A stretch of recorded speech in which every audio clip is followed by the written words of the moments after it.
Bismillahirrahmanirrahim. Alhamdulillahi rabbil alamin. Allahumma salli wa sallim ala sayyidina Muhammadin al-fatihi lima ughliq wal khatimi lima sabaq nasiril haqqi bil haqq wal hadi ila siratikal mustaqim wa ala alihi wa ashabihi haqqa qadrihi wa miqdarihi al-azim. Subhanaka la ilma lana illa ma 'allamtana innaka antal alimul hakim wa la haula wa la quwwata illa billahil aliyyil azim. Rabbi israh li sadri wa yassir li amri wahlul 'uqdatan min lisani yafqahu qawli, amma ba'd. Ma'asyiral hadirin jamaah subuh yang dimuliakan oleh Allah Subhanahu wa taala. Alhamdulillah, kita masih diberi kesempatan oleh Allah Subhanahu wa taala, digerakkan hati kita, diringankan langkah kaki kita, sehingga di tengah-tengah hujan yang tidak berhenti dari malam sampai saat ini, kita bisa hadir di satu majelis yang sangat dicintai oleh Allah dan Rasul-Nya, di tempat yang dimuliakan dan diberkahi oleh Allah, dan di waktu yang juga sangat diberkahi oleh Allah Subhanahu wa taala. Pada kesempatan pertemuan sebelumnya kita sudah membahas tentang persoalan neraka, dan neraka itu adalah tempat bagi para pendosa. Maka itu kita membahas tentang dosa dan bentuk-bentuk dosa. Ada satu kitab yang biasa dijadikan rujukan ketika membahas tentang persoalan dosa, yaitu nama kitabnya adalah Al-Kabair. Kata kabair itu dari kata kabiroh. Kabiroh itu artinya besar. Al-Kabair maksudnya dosa-dosa besar.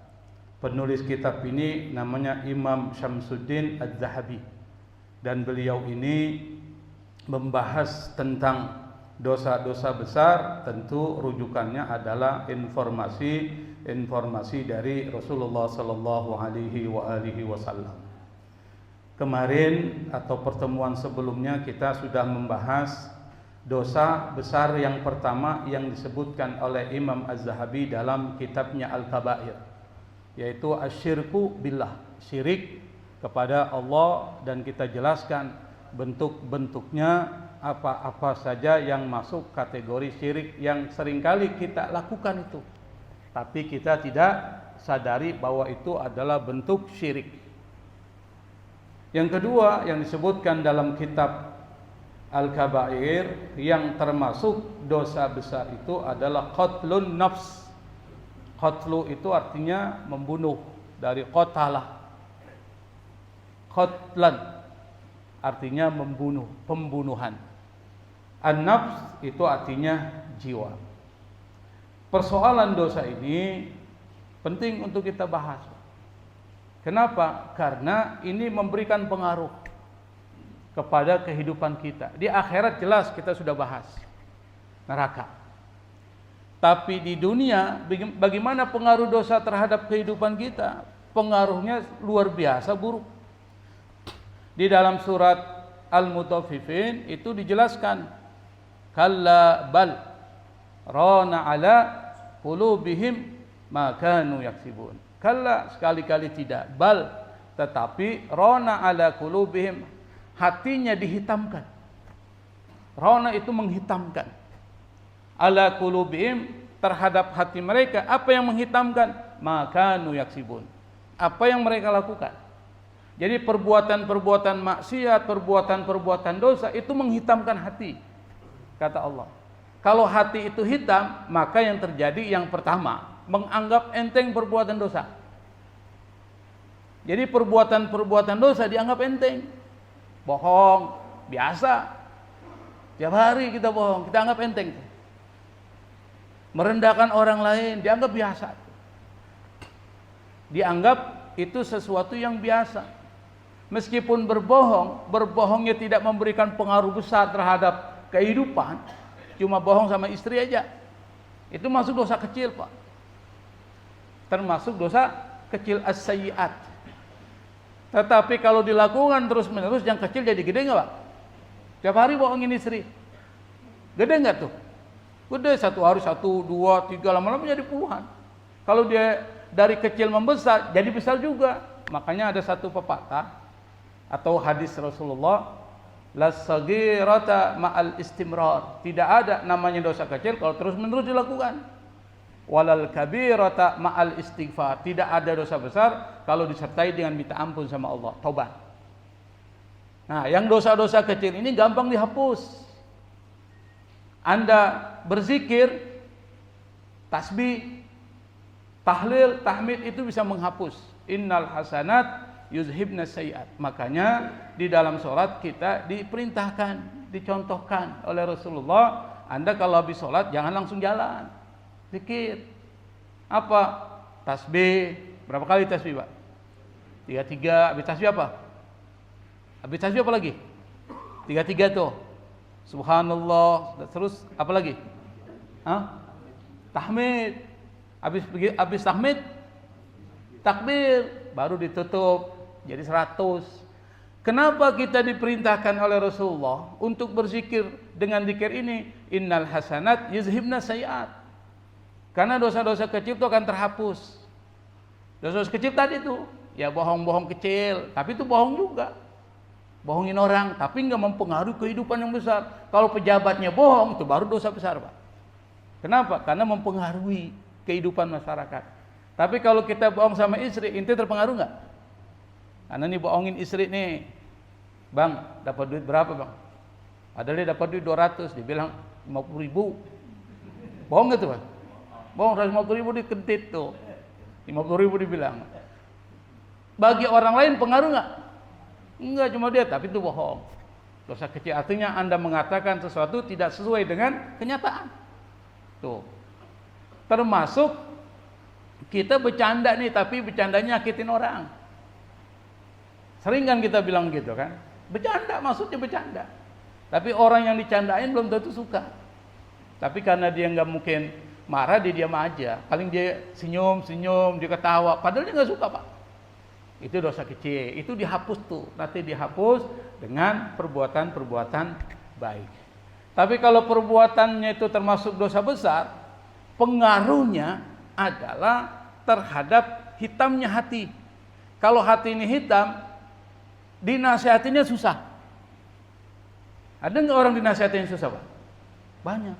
Itu banyak dosanya itu.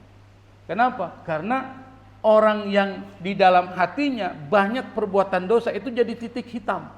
Kalau titik hitamnya terus-menerus dilakukan nggak dihapus melalui taubat, maka itu menghitamkan sehingga cahaya susah masuk. Maksud cahaya ini adalah kebaikan yang ditawarkan orang lain sulit diterima. Apalagi dia melakukan kebaikan ngajak orang lain. Nerima kebaikan aja susah, apalagi melakukan kebaikan terhadap orang lain. Itu jangan anggap enteng itu persoalan dosa. Yang ketiga, dosa itu bisa membuat hidup nggak jadi berkah. Boleh jadi uang Anda banyak, tapi dari hasil mencuri, maka itu tidak memberikan keberkahan. Berapa banyak orang-orang yang di penjara karena korupsi Pak, hartanya nggak berkah, hidupnya jadi nggak berkah. Kalau saya berikan contoh banyak sekali, hampir sebagian besar mereka itu terkena. Sekarang yang lagi viral, Bupati mana Pak? Pekalongan tuh. Uangnya banyak.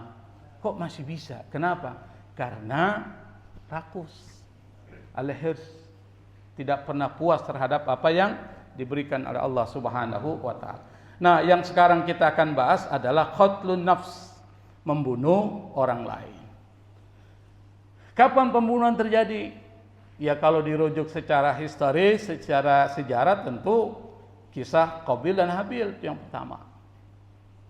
Kalau kita lihat alasannya kenapa Qabil dan Habil terjadi pembunuhan oleh Qabil terhadap Habil, alasannya kan karena iri, hasad.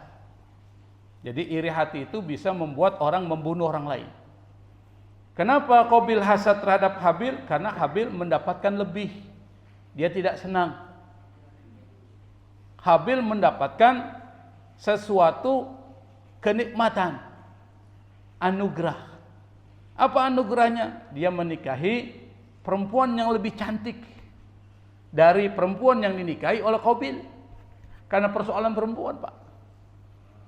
Qabil itu lahir pertama disertai dengan kembarannya perempuan. Qabil namanya Iklimah. Habil lahir kedua disertai dengan kembaran perempuan.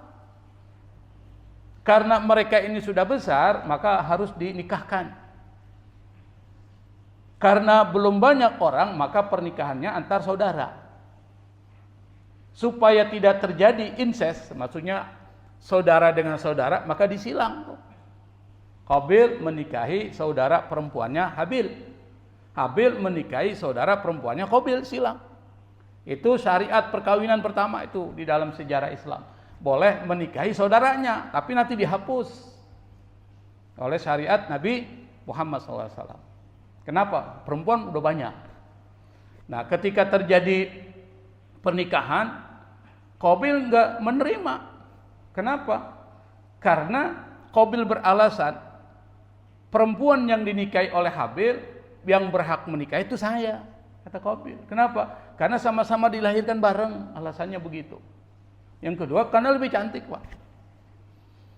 Tapi kemudian Nabi Adam alaihi salatu wassalam diperintahkan Allah untuk menyelesaikan persoalan ini dengan kurban. Kurban tuh. Apa kurbannya? Karena Qabil ini adalah petani, maka kurbannya tanaman. Karena Habil adalah seorang peternak, kurbannya hewan ternak. Habil mengorbankan hewan ternak yang terbaik, yang paling bagus, yang paling mahal. Sementara Qabil karena hatinya bermasalah, menyedekahkan dan mengorbankan yang terburuk dari tanamannya, Pak. Kira-kira mana yang diterima oleh Allah? Siapa yang diterima oleh Allah? Habil. Diterima. Bentuk diterimanya apa? Hewan ternak itu diambil, lalu kemudian ditaruh di langit. Diambil, ditaruh di langit. Berarti kesimpulannya Habil yang berhak menikahi Iklimah. Nah, kambing, hewan ternak milik Habil itu nanti diturunkan lagi pada saat ketika Nabi Ibrahim menyembelih Ismail. Jadi pada saat Nabi Ibrahim menyembelih Ismail itu diganti tuh. Karena Allah ingin lihat sejauh mana cintanya Ibrahim kepada Allah, maka yang perlu dikorbankan anaknya. Tapi Allah nggak mungkin manusia mengorbankan manusia, itu hanya ujian. Maka pada saat kita Ibrahim lulus untuk menyembelih anaknya, langsung diganti oleh Allah. Ingin mengajarkan jangan mengorbankan nyawa orang. Ngerti nggak maksudnya, Pak? Nggak boleh mengorbankan nyawa orang atas nama agama, nggak boleh. Makanya nanti ada pembunuhan atas nama agama, nggak boleh, Pak. Menyerang orang atas nama agama nggak boleh. Kecuali Allah perintahkan. Kalau kita bilang ini atas nama Islam saya bunuh dia, nggak boleh itu. Tapi kalau Allah perintahkan melalui jihad, melalui kisos, itu Allah perintahkan.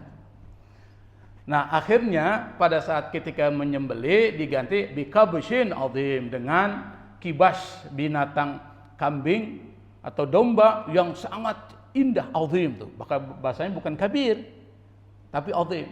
Apa bedanya kabir dengan azim dalam bahasa Arab?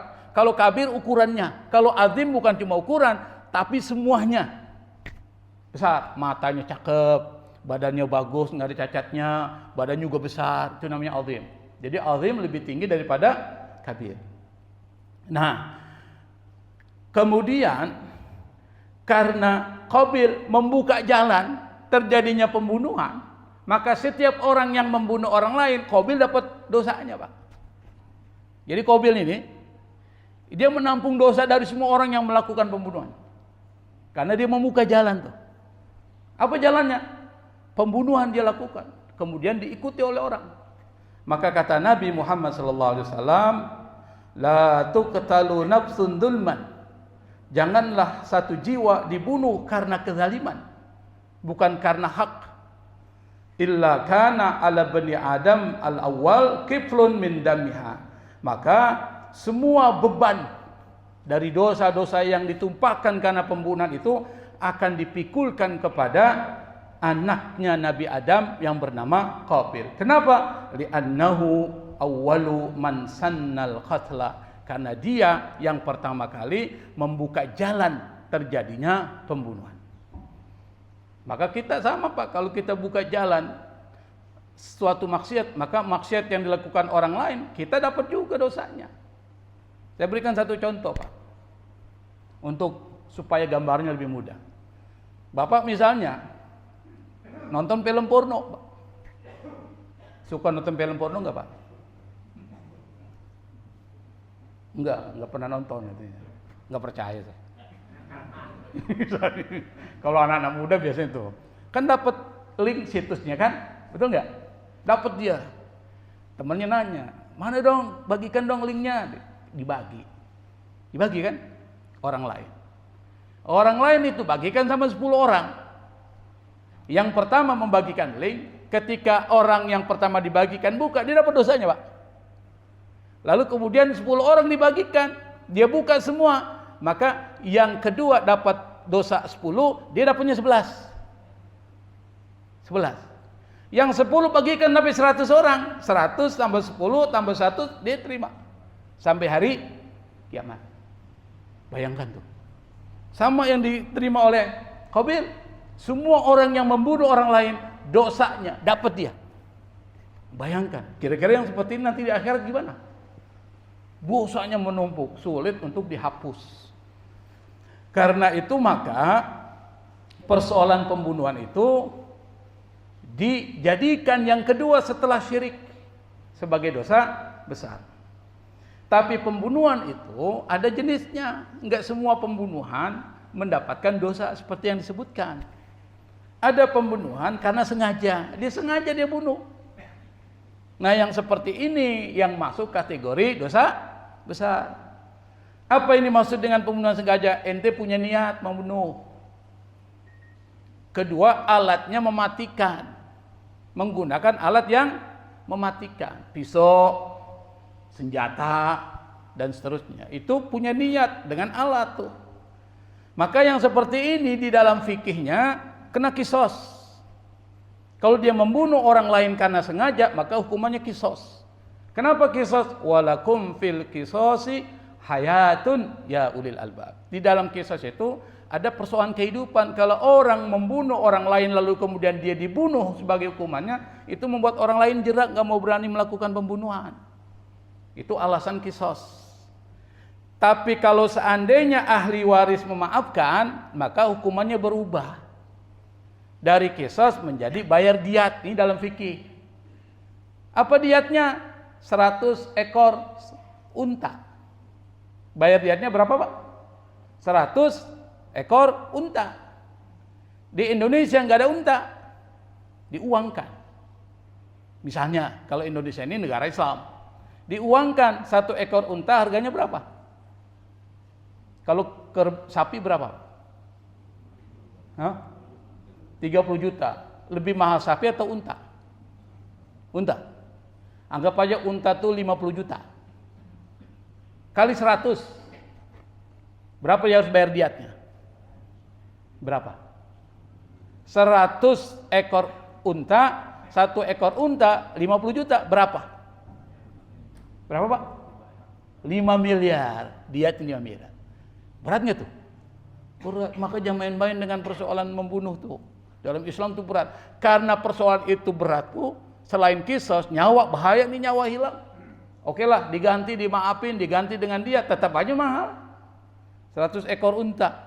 Kalau diuangkan di Indonesia 5M. Bapak punya uang 5M nggak Pak? Ember, kalau di Pak ember ada. Tuh, bayangkan tuh. Yang kedua, ada pembunuhan serupa dengan sengaja. Qatlu sibhil am. Maksudnya apa? Dia membunuh tapi tanpa niat. Tapi alatnya mematikan. Contohnya apa? Misalnya bapak ini nembak burung. Mau nembak burung Pak. Pohon. Ada burung nih. Cakep ditembak nih. Atau menembak rusa. Rusa akan di hutan lagi berburu kan. Itu senjata mematikan enggak? Matikan. Tiba-tiba ternyata yang ditembak bukan rusa, ada orang lagi jongkok seperti rusa. Tembak, terus mati dia. Dilihat, wah, ternyata bukan rusa, orang. Apa yang terjadi? Pembunuhan tanpa niat membunuh. Tapi alatnya mematikan enggak? Namanya sibul am. Tidak dikisos, tapi bayar diat. Tapi diatnya mughalladhah. Diatnya itu diat berat. Enggak sembarangan tuh. Ibaratnya kalau dihitung 5M lah. Kalau 5M dia harus bayar misalnya. Maka kalau dia punya tanah harus jual itu. Kalau dia punya rumah harus digadain tuh untuk membayar diat. Bisa jatuh miskin tuh orang. Hanya karena membunuh tanpa sengaja. Sama dengan orang naik mobil ngebut, nabrak orang. Apakah dia punya niat nggak menabrak orang itu? Enggak, orang ngebut. Tapi ngebutnya itu membahayakan orang. Maka kemudian terjadi pembunuhan. Maka ke dalam fikih namanya qatlu shibhil am. Pembunuhan serupa dengan sengaja. Kenapa? Karena mobil kalau ditabrak orang pasti orang itu mati. Itu namanya alat mematikan. Tetapi dia nggak punya niat. Tuh. Kedua, ada pembunuhan khata'. Qatlul khata', nggak sengaja. Salah satu contoh misalnya, kalau tadi pakai senjata itu masih mematikan. Ini pakai ketepel. Apa bahasa Betawinya? Jepretan. Orang Betawi kan gampangan nih kalau ngasih nama itu. Kan ada jepret, dibilang jepretan. Kalau bahasa Indonesia ketapul, ketapel. Dia lihat ada mangga, pohon mangga itu. Kalau ketepel, Bapak kalau kena ketepel itu mati nggak sih? Kena? Enggak. Pas dia lihat pohon mangga, ada mangga, dia ketepel. Ternyata di pohon mangga ada orang. Orang itu kena ketepel, kaget, jatuh ke bawah, di bawahnya ada batu. Mati dia. Itu tidak sengaja tuh. Ini namanya qatlul khata'. Bunuhnya nggak sengaja. Maka yang seperti itu nggak kena qisas, tapi wajib bayar diat. Tapi diatnya bukan mughalladhah. Tapi tetap tinggi juga karena diat itu harus 100 ekor unta. Tuh. Nah, yang dimaksud dosa besar ini bukan yang kedua dan ketiga, tapi yang pertama. Yang pertama yaitu qatlul ams. Pembunuhan sengaja dia. Apa itu sengaja? Ada niat membunuh menggunakan alat yang mematikan. Itu namanya pembunuhan sengaja. Yang dilarang oleh Islam itu dan memiliki sanksi dunia dan akhirat itu adalah pembunuhan yang disengaja. Ada nggak pembunuhan yang tidak disengaja? Ada. Atau pembunuhan yang dibolehin? Pertama, kisos. Kisos itu kan membunuh. Boleh, karena Allah yang suruh. Yang kedua, rajam sampai mati bagi pezina muhsan. Maksudnya muhsan apa? Dia udah punya laki, punya bini, tapi dia berzina dengan orang lain, berselingkuh dengan orang lain. Dalam hukum Islam kena muhsan, namanya pezina muhsan. Itu harus dihukum mati, rajam sampai mati. Dalam hukum fikih ya, kalau Indonesia nggak ada. Yang ketiga, murtad, keluar dari Islam. Tapi keluarnya dari Islam bukan cuma persoalan agama, tapi keluarnya dia dari Islam itu kemudian melemahkan Islam dan umat Islam. Itu yang dianggap kena hukuman mati. Kalau dia keluar doang nih, keluar misalnya dia nggak suka dengan Islam, nggak cocok nih, mimpi ketemu Yesus. Dalam mimpinya kan banyak begitu tuh, ketemu Yesus, keluar dari Islam. Bahkan ada seorang artis nih, dia habis sholat tahajud ternyata mimpi ketemu Yesus, keluar dari Islam, habis sholat tahajud Pak. Bayangkan, hati-hati Bapak tuh sholat tahajud tuh. Keluar dari Islam, sekarang masuk Islam lagi. Kenapa? Dia dinasihati oleh orang tuanya, nanti kalau saya meninggal siapa yang doain? Tuh, akhirnya keluar dari Kristen masuk lagi dalam Islam. Itu artis Pak, penyanyi. Nanti Bapak cari saja tuh siapa namanya. Saya nggak kasih tahu ya, supaya Bapak penasaran tuh siapa orang itu. Yang ketiga, pelaku hirobah, dia merampok, teror, begal sampai membunuh. Nah, yang seperti itu hukumannya mati. Kenapa? Karena ngeresahin. Kalau cuma ngerampok kecil, sekarang lebih parah Pak. Yang dirampok jadi tersangka sekarang. Hati-hati tuh. Sekarang kan begitu nih kejadiannya. Kebalik. Nah, termasuk kasus dalam peperangan. Anda kalau perang, kalau enggak membunuh, ya dibunuh. Tuh, kalau dalam peperangan harus dan boleh membunuh, itu dihalalkan. Tapi dalam kondisi normal enggak boleh, karena ini menghilangkan nyawa. Tetapi semua itu enggak bisa ditentukan oleh kita, harus ada keputusan hakim negara. Kedua, harus ada bukti yang jelas. Ada evidence-nya, ada bukti. Kalau nggak ada bukti nggak bisa tuh diterapkan hukuman mati. Kenapa? Karena ini persoalan nyawa. Berarti ada yang dibolehkan dalam pembunuhan. Tetapi pembunuhan yang dilarang di dalam Islam, yang kena masuk kategori al-kabair, itu adalah qatlul amdi. Membunuh dengan sengaja, dengan motif yang ada untuk membunuh, yang kedua dengan alat yang digunakan dan mematikan untuk membunuh. Maka yang kategori yang pertama itu di dalam Al-Quran, Al-Quran jelaskan tuh. Yang pertama di dalam hadis Rasulullah itu disebut dengan dosa yang membinasakan orang itu. Itu satu. Nabi Muhammad SAW itu pernah ngingatin kita, ijtanibu as-sab'al mubiqat. Jauhi 7 dosa besar yang membinasakan Anda. Yang pertama adalah asyirku billah, kita sudah bahas. Yang kedua as-sihir, belum kita bahas. Mungkin pertemuan berikutnya. Yang ketiga wa qatlun nafs allati harramallahu illa bil haqq. Yang ketiga adalah membunuh jiwa yang Allah haramkan illa bil haq, kecuali dengan alasan yang kuat. Apa yang kuat? Qisas, membunuh karena murtad, tapi murtadnya itu mengganggu. Bukan, sekali lagi jangan murtad yang biasa ya, tapi dia mengganggu abi qadar Islam, dia jelek-jelekin Islam, dia kan. Kalau kita berikan contoh seperti mantan ustadz jadi pendeta. Siapa tuh? Hah? Saifuddin Ibrahim. Tapi udah diganti namanya Saifuddin Abraham. Ibrahim diganti. Nah, Ibrahim terlalu Islam. Kalau Abraham ada Kristen-Kristennya tuh. Nah, itu yang begitu mati tuh, Pak. Kalau dalam negara Islam. Kenapa? Dia keluar dari Islam, apa yang dilakukan? Dia jelek-jelekin Islam. Dia hina Rasulullah, dia hina syariat Islam. Nah, yang seperti itu mati. Tapi kalau cuma keluar doang tuh, keluar biasa, ya karena nggak cocok tadi, mimpi dan sebagainya, tapi nggak ganggu. Lakum dinukum waliyadin. Agamaku. Jangan saling mencela dan saling menjatuhkan. Pertanyaannya, kenapa membunuh termasuk dosa besar yang paling berat dan membinasakan? Jawabannya adalah karena nyawa manusia itu ciptaan Allah. Anda nggak berhak untuk membunuh atau menghancurkan ciptaan Allah. Saya beri contoh.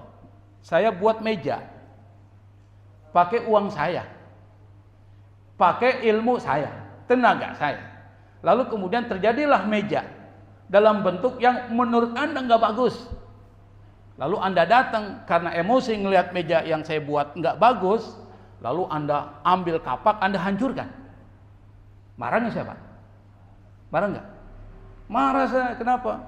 Uang saya. Yang buat meja itu pakai tenaga saya. Kenapa kau yang sewot? Tuh. Sama, manusia dihilangkan oleh orang lain. Allah bilang, manusia itu ciptaan saya. Bagaimanapun bentuknya manusia itu urusan saya. Kok Anda tiba-tiba mau menghilangkan ciptaan saya? Marah nggak Allah? Marah. Kecuali Allah bilang silakan dibunuh. Dalam artian dia melanggar aturan-aturan Allah, itu pun Allah tetapin. Tapi pada saat menentukan harus ada otoritas negara di situ. Itu logikanya. Karena merusak ciptaan Allah, menghilangkan nyawa. Yang kedua, mengambil otoritas Allah. Tugas Allah. Bapak punya tugas nih, jaga keamanan. Misalnya, tiba-tiba ada orang gantiin Bapak tanpa izin Bapak. Marah nggak, Pak? Marah nggak? Marah, Pak. Lu siapa? Kok tiba-tiba gantiin gua? Ini kan tugas gua ini. Tugas lu sana di dalam kantor tuh, bukan ini. Tuh. Marah dia. Kenapa? Tugasnya diambil. Sama juga dengan bapak, kalau tugasnya diambil bapak marah tuh. Tugas Allah adalah al-muhyi wal mumit, menghidupkan dan mematikan. Tugas Allah tuh. Allah yang mematikan, bukan Anda. Oh, maksudnya. Maka kalau Anda membunuh orang lain, berarti Anda ngambil tugasnya Allah. Marah nggak Allah? Marah tuh. Tuh logikanya gitu, Pak. Makanya dilarang melakukan pembunuhan. Yang kedua, kenapa itu membunuh dianggap dosa besar? Karena azabnya berat. Azabnya berat. Kalau kita lihat Al-Quran di dalam surat An-Nisa, kalau nggak salah, surah An-Nisa ayat 93. Karena ayat ini ada sabab nuzulnya. Wa may yaqtul mu'minan muta'ammidan fajaza'uhu jahannam khalidan fiha wa ghadiballahu alaihi wa la'anahu wa a'adda lahu 'adaban 'azima. Kata Allah, wa may yaqtul, barang siapa yang membunuh mukminan, orang mukmin, muta'ammidan, sengaja tuh. Muta'ammidan, sengaja. Maka fajaza'uhu, balasannya jahannam. Satu, balasannya adalah neraka jahannam. Kita udah jelaskan seperti apa itu neraka jahannam. Yang kedua, khalidan fiha, orang itu kekal di dalamnya. Tapi ingat, kekalnya itu tidak seperti orang kafir.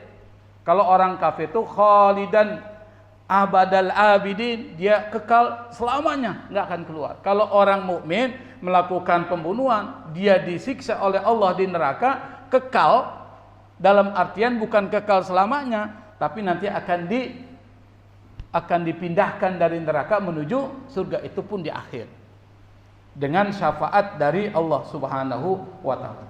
Yang ketiga, wa ghadiballah, Allah murka. Allah enggak senang. Wa la'ana, Allah laknat. Wa addalahu adaban azima, dan Allah siapkan bagi dia azaban azima, bukan azaban kabira, azab yang sangat pedih. Yang kalau kena kulit itu membuat pedih, maka menggunakan azima, besar sekali.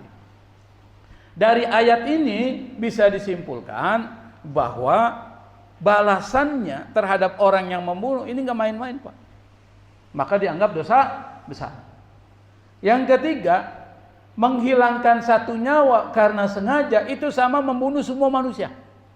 Kata Allah, man qatala nafsan bighairi nafsin, barang siapa yang membunuh satu jiwa, au fasadin fil ardi, atau melakukan kerusakan di muka bumi, faka'annama, maka seolah-olah qatalan nasa jami'a, maka dia seperti membunuh semua manusia.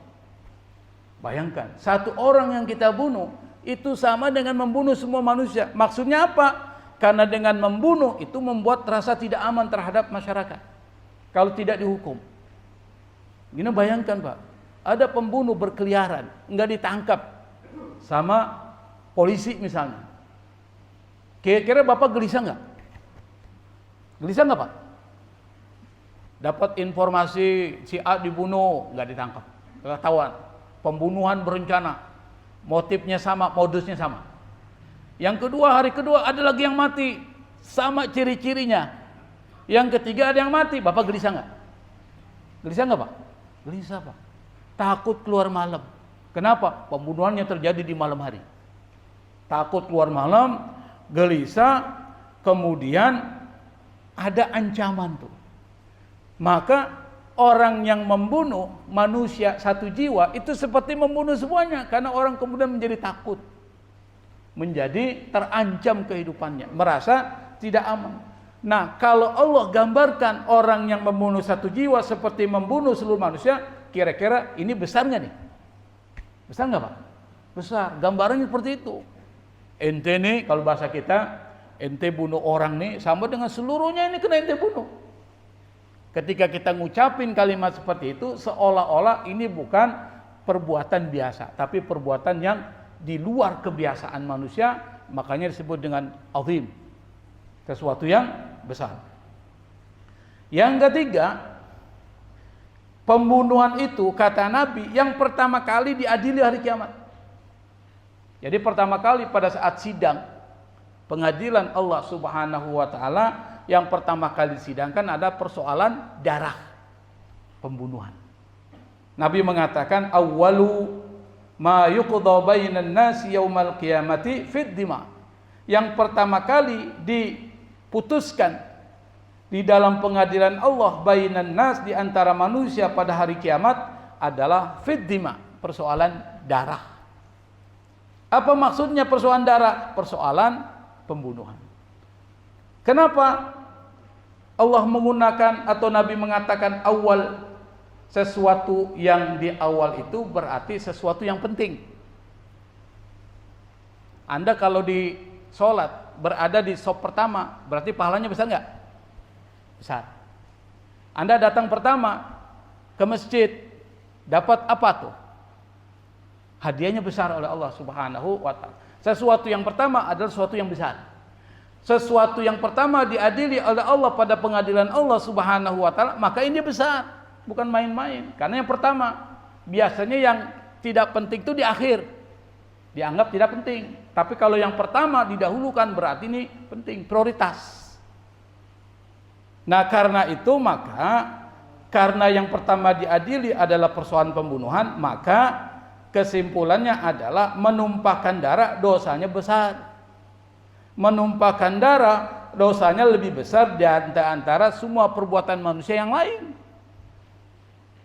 Yang ketiga, yang lebih cepat membuat murka Allah, wa ghadiballahu alaihi wa la'ana, itu disebutkan.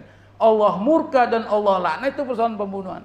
Maka jangan heran kalau kemudian Nabi mengatakan setelah syirik, dosa yang besar itu adalah membunuh manusia. Maka membunuh manusia itu kalau bisa kita harus menghindari. Jangan sampai karena emosi sesaat lalu kemudian menghilangkan nyawa orang lain. Apalagi mau berpikir nanti gue bunuh dia itu. Jangan. Urusan itu kalau memang kita dizalimi oleh dia, serahin saja sama Allah Subhanahu wa ta'ala. Saya pikir ini yang saya sampaikan. Semoga ini bisa memberikan informasi ya. Informasi buat kita bahwa persoalan dosa besar ini adalah bukan persoalan kecil, tapi persoalan yang perlu kita perhatikan. Dan persoalan kalau kita tahu informasinya, maka kita akan mudah mencari cara untuk menghindari dari perbuatan yang masuk kategori dosa besar ini. Saya pikir ini yang bisa saya sampaikan. Sekali lagi mohon maaf. Wallahul musta'an. Wassalamualaikum warahmatullahi wabarakatuh.